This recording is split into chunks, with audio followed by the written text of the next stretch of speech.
She walks in shadows, but her light it glows. Tells 1,000 tales that nobody knows. In the night she whispers as the wind blows. Mr. Wrapped tight like a rose. Sa episode na ito ay may special tayong biyahe at naimbitahan tayo ng isa nating kapamilya na mag-camping sa Tanay Rizal. Para malaman ang buong kwento, tara, samahan ninyo ako muli sa gagawin nating moto-camping adventure. Let's go! She always knows where the wild things grow. In the dark she finds the brightest glow. Turns the upside down into a show.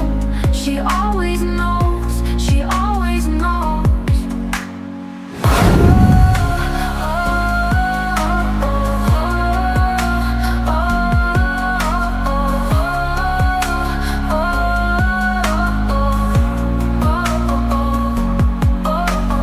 Underneath the stars she paints the sky. Answers falling like the raindrops dry. You can ask her anything, don't be shy.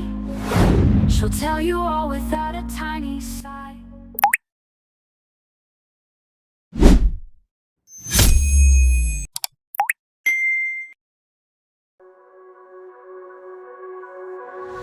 I see the sunrise up, new day is calling me. No fear, just moving on, gonna be who I should be. Sa pagpapatuloy ng ating adventure ay pupunta tayo ng Tanay Rizal para mag-camping. At dito natin sisimulan ang ating kwento sa napakagandang daan ng Marilaki Highway. Good afternoon mga Kawilwonder TV, welcome back sa panibawang episode ng ating moto-camping adventure. Sa araw nito ay bibiyahin na naman tayo at magka-camping tayo sa Tanay Rizal. Alright, let's go! Ang oras natin ngayon ay alas 4:15 na ng hapon. So kanina pa tayo bumiyahe at medyo natagalan lang tayo dahil panay stop over tayo. So alright, samahan niyo ako muli sa gagawin nating moto camping adventure. Let's go! So andito na pala tayo ngayon sa papuntang Marilaki Highway. So kung mapapansin nyo sa mga previous episode natin ay bumiyahe lang tayo dito sa malapit. At madalas tayo sa may Rizal area dahil napakamahal ng gas ngayon. Yan yung isa sa mga dahilan kung bakit hindi tayo muna lumalayo, ano? So kahit naman dito lang tayo sa may malapit, marami namang campsite. Particularly dito sa may Tanay area, marami namang mga gandang campsite dito talaga. So ang biyahe pala natin ngayong araw ay dito sa may parting Santa Ines, Tanay Rizal. At inimbitahan tayo ng isa nating kapamilya na mag-camp. At unang-una ay nagpapasalamat ako sa kanila. Ipapakita ko sa inyo guys kung sino yung nag-imbita sa atin. So nandun na ata sila ngayon sa campsite at tayo nga ay inabutan ng hapon. So ang plano ko sana kanina babiyahe ako ng mga alas 10 ng umaga para naman makapagpahinga agad doon. So hindi nangyari yon dahil tinanghali tayo ng gising. At yun, ito na nga, inabutan na tayo ng hapon. So alright, andito na pala tayo sa may Marilaki Highway. So hindi talaga nakakasawang balikan itong Marilaki. Talaga namang napakasulit ng daan. So ngayon ay medyo madami-dami yung mga riders na nakakasalubong natin at nakakasabay dahil ngayon ay araw ng Sabado. So chill ride lang tayo dahil ito naman talaga yung takbuhan ko kapag nadaan tayo ng Marilaki Highway. Gawa ng ini-enjoy ko talaga yung paligid tsaka yung daan na napakaganda. Kasi pagka mabilis yung takbo mo hindi mo naman mai-enjoy yung paligid, di ba? So yun yung ginagawa ko dito kapag nagawi ako ng Marilaki Highway. Dahan-dahan lang talaga at enjoyin yung paligid. Talagang napakaganda kasi ng lugar na to. Lamig na dito ngayon.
kasi ako mag-set up ng ating tent ngayong araw dahil yung dinala pala nating tent ngayon ay yung malaking tent natin. Ano, tawa na ako dun sa maliit kong tent na palagi kong dala. Pero yun naman talaga ang pinagandahan sa tent na yun, ay napakaliit lang niya, hindi mabigat dalhin, at talagang pang moto camping. So yung dala pala nating tent ay yung malaki nating tent na matagal na nating tinatago, hindi pa natin nagamit. So ito yung kauna-unahan nating gamitin siya, ano. So excited ako, at sana ay mabuo ko siya ng maayos dahil wala akong idea kung paano siya buuin, dahil parang mahirap siya buuin eh. So may manual naman, titingnan na lang natin yung manual.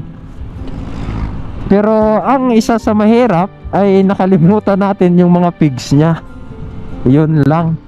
So buti nga ay nadala natin yung 4 na pigs na binigay ni kapatid Yumamen. So nadala ko ngayon, yun yung gagamitin ko na lang. Pero pagka kinulang, eh wala na tayong gagamitin, ano. So gagawa na lang natin ng paraan. Alright. Ganda dito, oh. Hindi nakakasawang balikan. So balak ko sanang mag-ihaw ng liempo.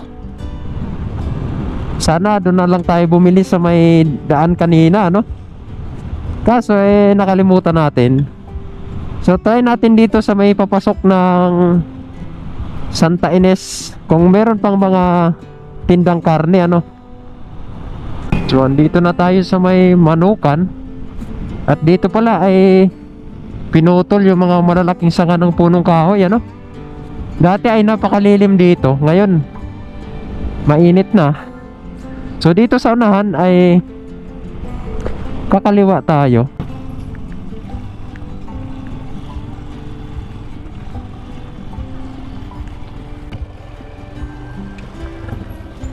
Alam ko may ano dito, may parang environmental fee.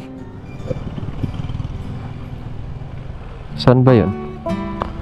So ngayon ay exempted tayo dahil walang bantay. So di tayo nagbayad. Walang bantay eh. Ito ay napakatarik ng luso.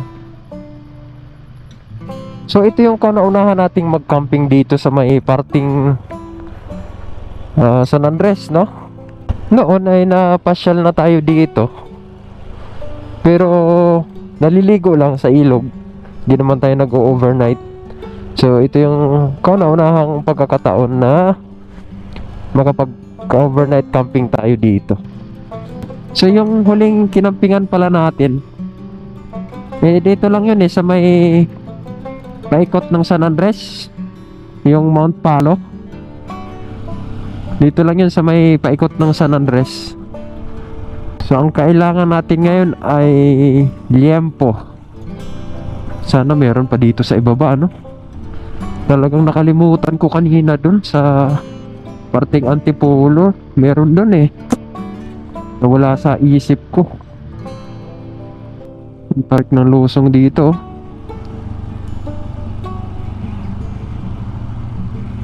So yung iba ay pauwi na. Pauwi na sila. Pang ihaw, no? Pwede yan, ano? Meron din po kayong uling. So malapit na tayo. At check natin yung mapa kung saan siya banda. Napakaraming tao pala talaga pag weekend dito sa may parting San Andres. So ito pala kakanan tayo. Vihay. Hindi ko alam kung tama ba yung pronunciation ko. Vihay or Vai. So dito rin pala yung daan ng ano, Milagros campsite. So malalaman natin kung nasaan. So alam ko ito. Ito. Wait lang. So dito papasok na tayo. At dito na sila Kuya Jeff at si Ma'am Pam. Yeah. Yun. So ayun. Ito pala yun, pagka kumaliwa tayo dito, papuntang ano pala to? Milagros Campsite and Resort.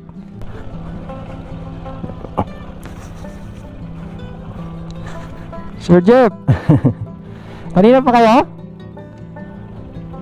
Kanina pa? Ah, alas 2. Natagalan ako eh. Ah, sige. May paradahan doon? Oo. Try, doon ko na lang ipasok. Nahirapan ako sa dala-dala ko. Oo, tinali ko nga lang eh. So, pwede po doon? Sige. Si Ma'am Pam, tulog na? Kael, big boy ka na.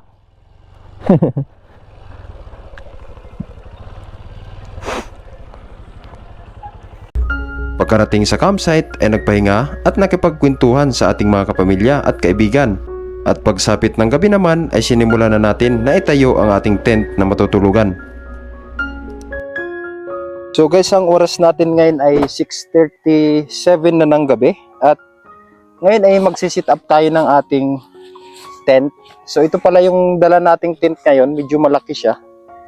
So first time nating gamitin. Matagal na to sa atin guys, kaso di ko siya dinadala, gawa ng bulky siya at nagmumotor lang tayo. Medyo mahirap. So di ako sure guys kung sit up ko siya ng maayos kasi first time ko siyang gamitin. Laki eh. Tapos ang mahirap nito, kulang yung nadala ko. So ito ata yung pang ilalim. Di ako sure eh. So guys, sasamahan tayo nila Sir Jeff tsaka ni Ma'am Pam. So tinitingnan lang namin kung paano siya i-sit up.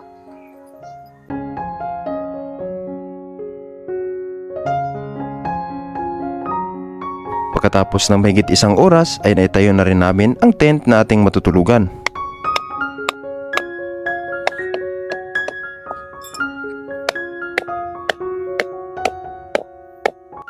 Salamat pala kay Sir Jeff tsaka kay Madam Pam. At tinulungan tayo. Siguro kung tayo lang, hindi natin matatayo to.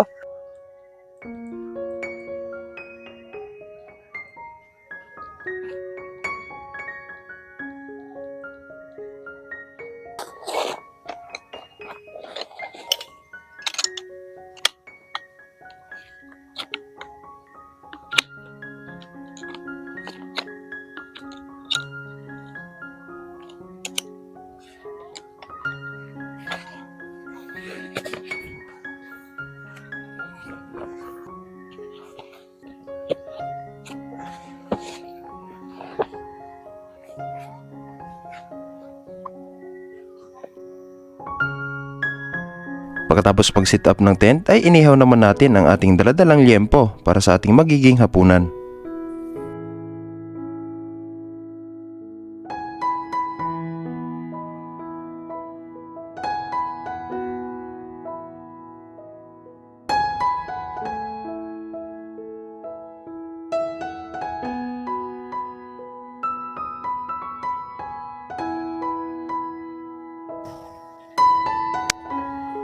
At pagkatapos mag-ihaw ay sabay-sabay at salo-salo kaming kumain ng hapunan.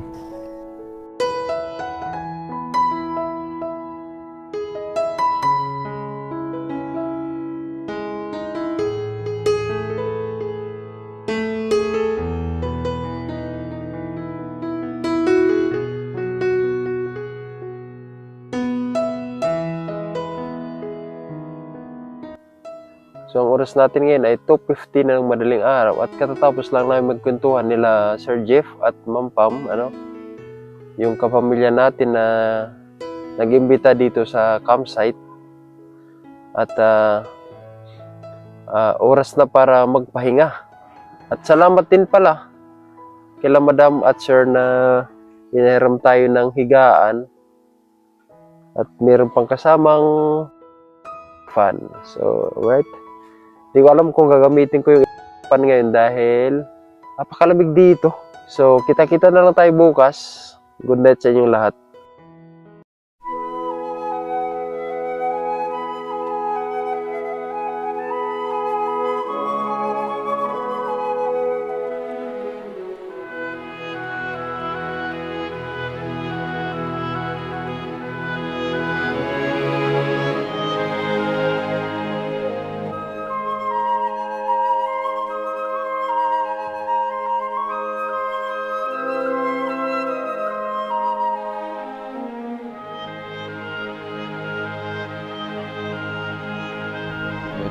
guys, ang oras natin ngayon ay 8:10 na ng umaga at kagigising lang natin. Sarap ng tulog natin kagabi gawa ng napakalamig dito. So, yun. Tignan natin yung labas.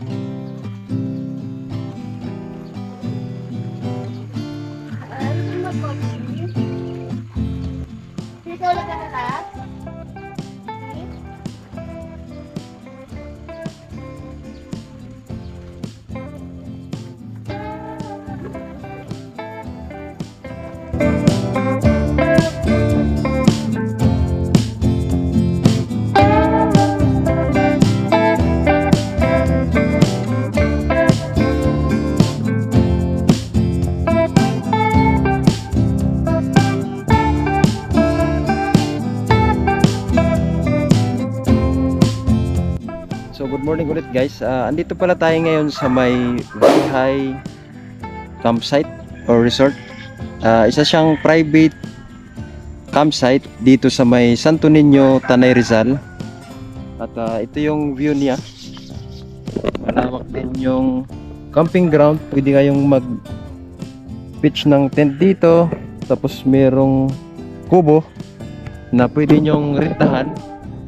At then meron ding malaking villa dun sa kabilang side na pangmaramihan ano.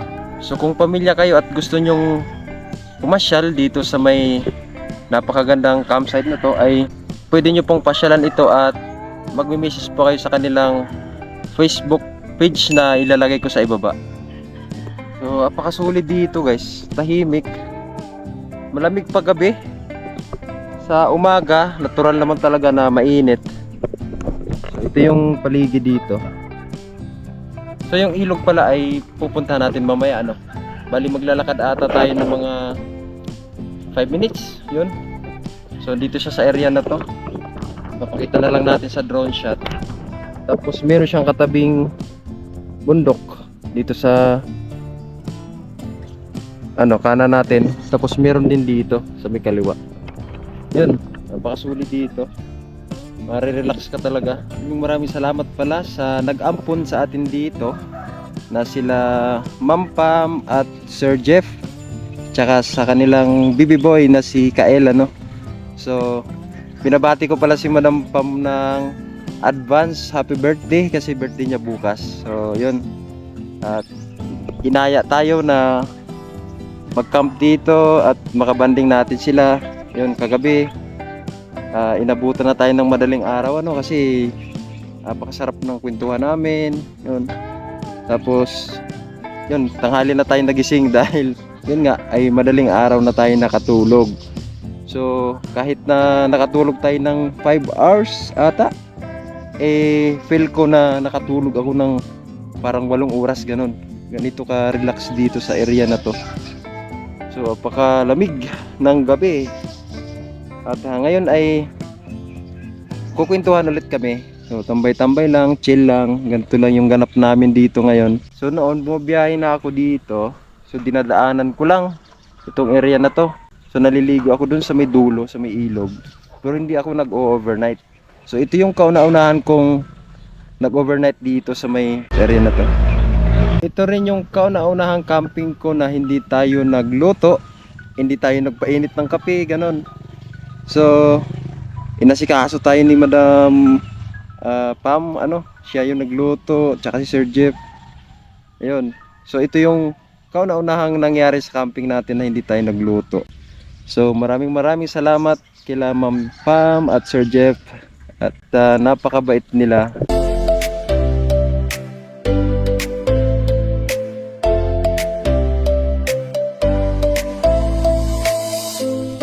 Ito ang Vihay Hibernature na matatagpuan sa Kayabo, Tanay Rizal. Ito ay isang private staycation at camping spot na perfect sa mga families or barkadas na gustong mag-chill at relax kasama ang kalikasan.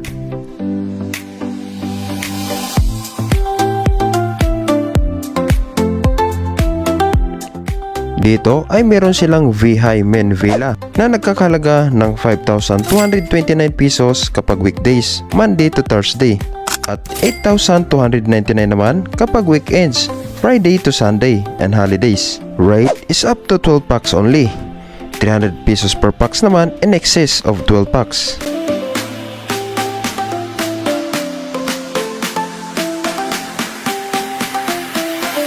Kaya nitong mag-accommodate ng 16 to 18 persons na makakatulog ng komportable sa mga kama o kutsyon na may malinis na sapin at unan. Ito ay may isang enclosed room na may queen size na higaan na napakaganda. May malaking open room na may dalawang double deck. Sa second floor naman ay mayroong dalawang queen size at dalawang single na higaan. Meron itong malaking banyo at paliguan sa loob.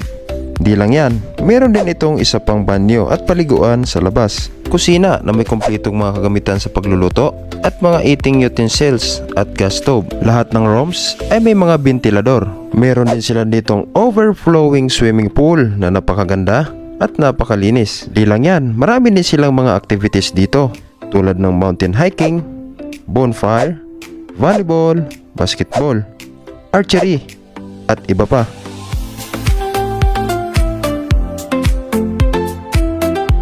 Kapag lubat na ang iyong cellphone at mga gadgets, ay huwag kayong mag-alala dahil dito ay pwede kayong mag-charge. Fully powered by solar ang lugar. Ang main villa na ito ay may max na capacity na 30 packs at kids below 7 years old ay walang bayad.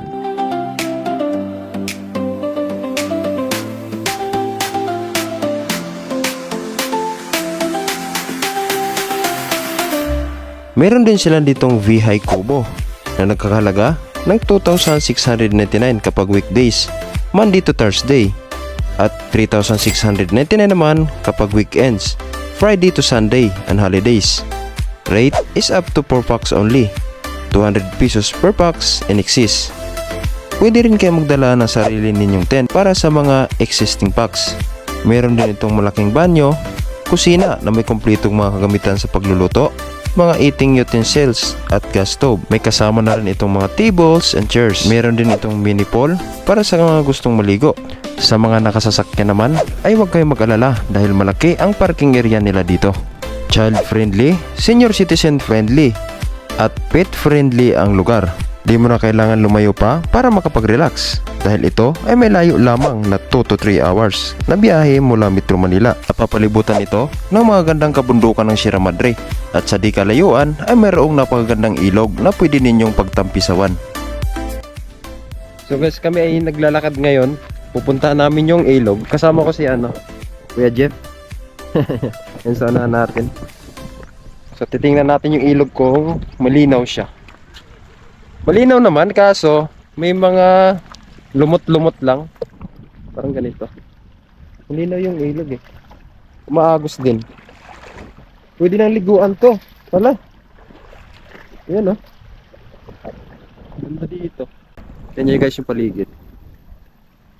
Kabundukan tapos ilog. Siguro maganda pumunta dito kapag medyo tag-ulan Yung nag-uulan-ulan lang, hindi yung mismo tag-ulan.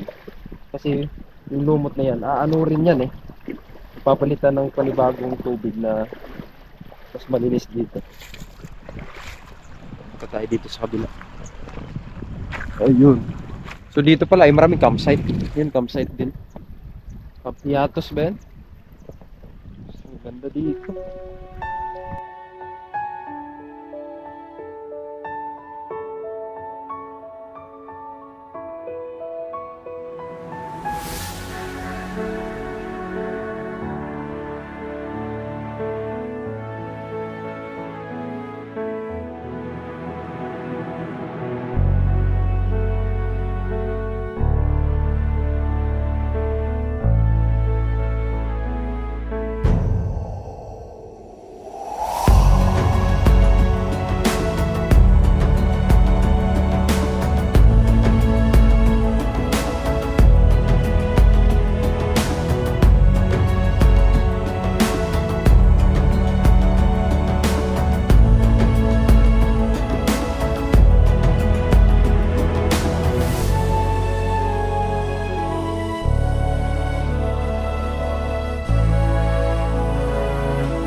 guys, ang oras natin ngayon ay 1:41 na ng hapon. At chill-chill lang tayo dito. Dito tayo sa may gilid ng punong malaki. So inantay lang natin na medyo lumilim dito. At liligpit na rin tayo. So ito lang yung kaganapan dito. Chill-chill lang tayo.